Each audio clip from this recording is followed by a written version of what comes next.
মানুষ যদি ঘুম থেকে উঠার সঙ্গে সঙ্গে তিনটা বাক্য পড়ে, তিনটা বাক্য, লা ইলাহা ইল্লাল্লাহ ওয়াহদাহু লা শারীকা লাহ লাহুল মুলকু ওয়া লাহুল হামদু ওয়া হুয়া আলা কুল্লি শাইইন কাদির, সুবহানাল্লাহ ওয়াল হামদুলিল্লাহ ওয়া লা ইলাহা ইল্লাল্লাহ ওয়াল্লাহু আকবার ওয়া লা হাওলা ওয়া লা কুওয়াতা ইল্লা বিল্লাহ।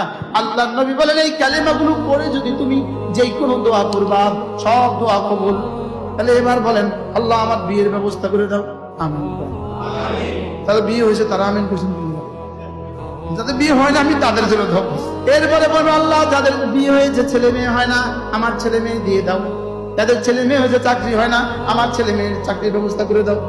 এবার যাদের চাকরি হয়ে গেছে লেকিন বসের কথা শুনে না, আল্লাহ ছেলে মেয়ের বসের কথা শুনে দাও। অর্থাৎ যা যা লাগে সব চাইবো, করবো তো আজ থেকে ইনশাআল্লাহ। আল্লাহ আমাদের সবাইকে তৌফিক দান।